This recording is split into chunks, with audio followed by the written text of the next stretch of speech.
Hi everyone, this is my discussion board for Unit 3. In terms of the questions,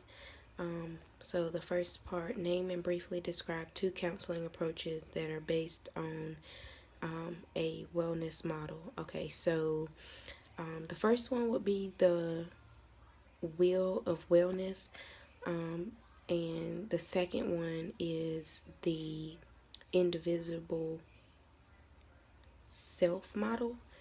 And both of these are Adlerian approaches. Um, the Wheel of Wellness focuses more on characteristics of um, that are associated with healthy people,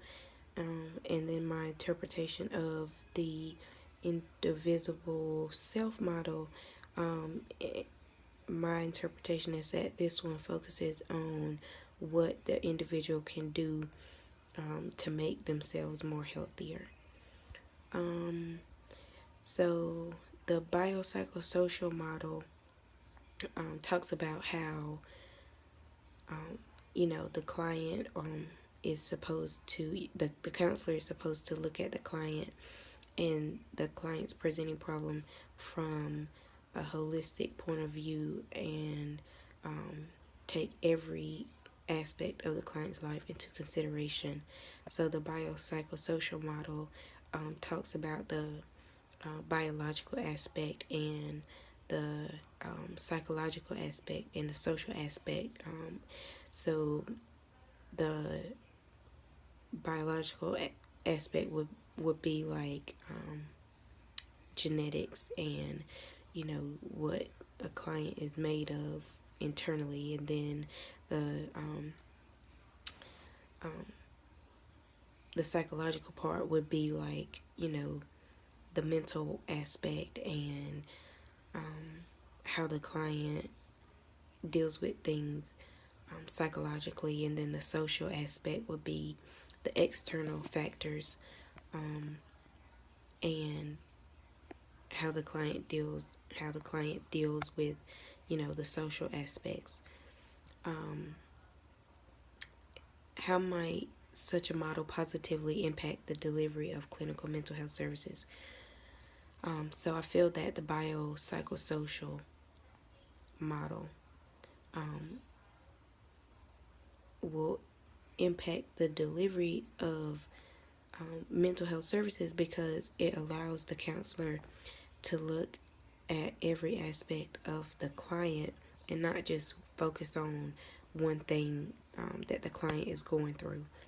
I feel like this model will allow the counselor to diagnose the client correctly and not misdiagnose them based off of one aspect or one area or one category. Okay, so in terms of the podcast, um, I feel like she defined spirituality as a personal thing that you do in private, personal beliefs that that you that you do in private, and she said that you should look at them as separate entities. Um, so spirituality is private express private expression belief system, and then I feel like she defined religion as public face and organized, and that a client identifies with a certain religion publicly and um, expresses their spirituality publicly, and I feel like that's what she defined religion as.